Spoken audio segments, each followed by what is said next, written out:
жаурап қалған сияқты. Бүрісіп алған. Әлі келмеген ба? Деп таңғала қарады. Неге отыр? Өзі қозғала алмайды деп ойлағанынша болмады. Жаңбыр күшейе бастады. Иығына курткасын іле сала далаға жүгірді. Апаның қасына барып, апа, жауын астында неге отырсыз? Кірмейсіз бе? Деді. Мына құрғыр жүрмейді деп креслоның дөңгелегін түрткендей болды. Айдана креслоны итеріп подъезге кіргізді. Нешінші пәтерде тұрасыз? Деді үсті су болып қалған апаға. Екінші қабатта тұрамын. Рахмет, қызым. Үйде ешкім жоқ. Үйге бәрібір кіре алмаймын. Келін бағана кетіп қалған. Қашан келетінін білмеймін, деді қария иектерін кемсеңдеп. Жер үй болғанса бірдеңке қылып кіргізер еді. Мына сатылармен қалай шығармақ екінші қабатқа? Ойланып тұрып қалды. Айдананың қиналып тұрғанын көрген қарт ана. Келінім келіп қалар, маған алаңдамай-ақ қой, бара бер. Рахмет саған. Енді су болмаймын ғой, балаңның қызығын көр, қарағым, деді. Тастап кетуге ыңғайсынып тұрған Айдана.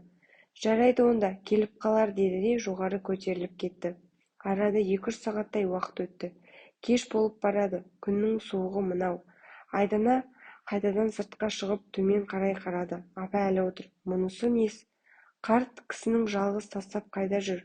Жаурапта қалған шығар. Апа да үнсіз отыр. Қолдарын жыбырлатып қояды. Айдана ішке кіріп кетті. Өзінен басқа ешкім бұл үйдің тұрғындары апаға қарамайтын сияқты.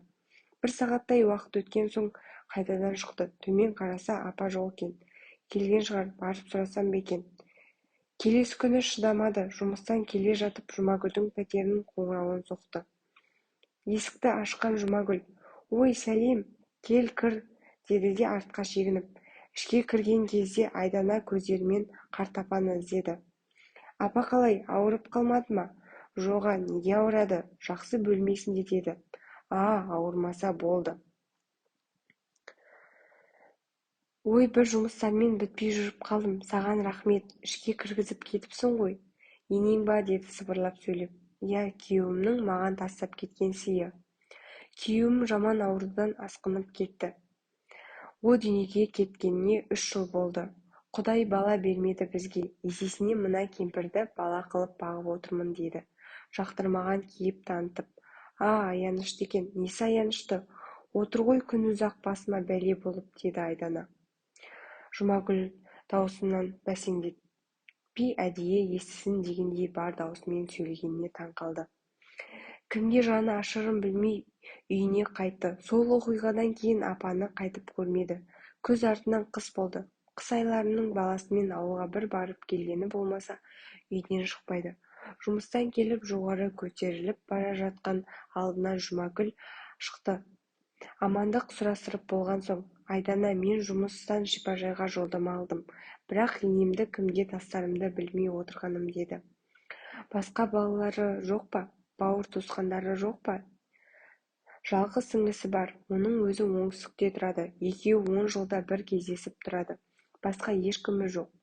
Сен маған көмектесе аласың ба, деді қисылып. Бір аптаға ғана келіп тамағын істеп беріп тұрсаң болды. Ауырып қалса қайтемін? Ауырмайды, қорықпа. Денсаулығы мықты енемнің, деп қиылып тұрып алған соң келіседі.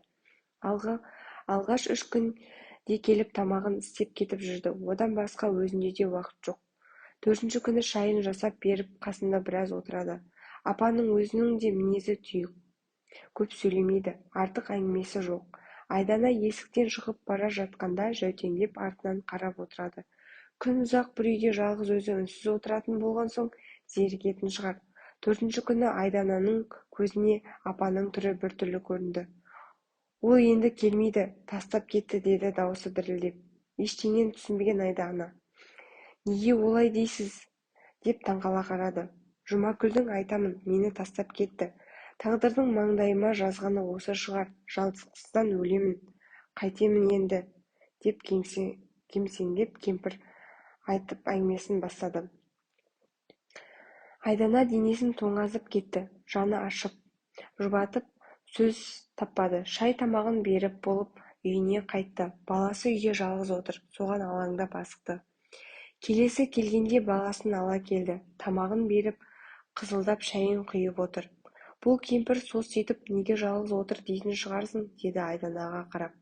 Жоға, алаңдамаңыз, жаратқан ием, өміріме өкінбеймін, мен бақытты өмір сүрдім, деп біраз үнсіз отырып қалды. Алдындағы шайын ішіп болып, бүгін балаңды алып келіпсің ғой, соған қарағанда асықпайын дедің ғой деймін.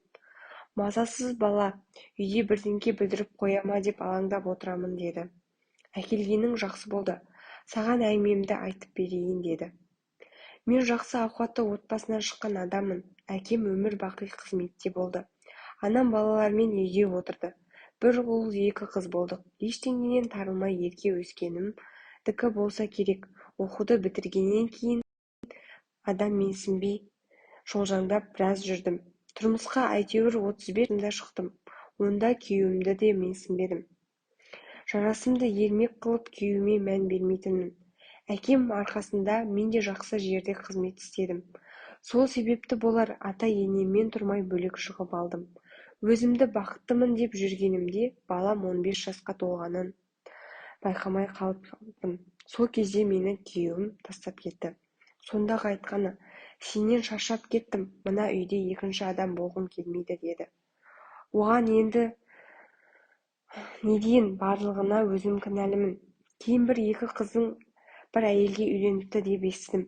Балам әкесінің тастап кеткеніне қатты арланды. Өсіп қалған жасөспірім емес пе? Мені кінәлап, өзіме қарсы тұрып, әкесіне кетіп қалды. Ол бала деген әкесі тірі тұрғанда әкеге жақын болады екен.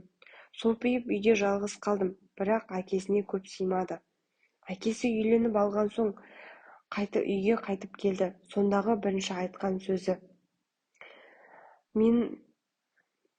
Мені басында бала ғой, түсінер дедім. Бірақ кейін мен оқымаймын, мені оқуға түсірмей-ақ қой, деді. Жұмыста істемеймін, күндіз ұйықтап, түнде көше кезіп жүріп алды.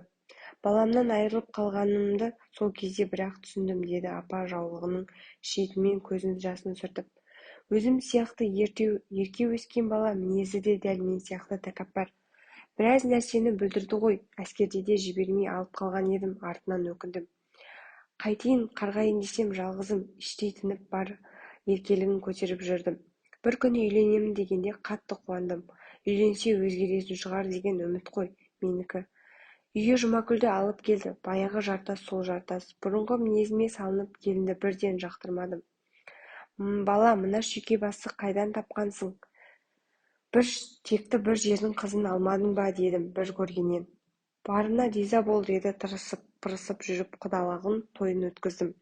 Мені жақтырмағанымды құдалар сезді. Көзім сол кезде неге көрсоқыр болып қалғанын білмедім.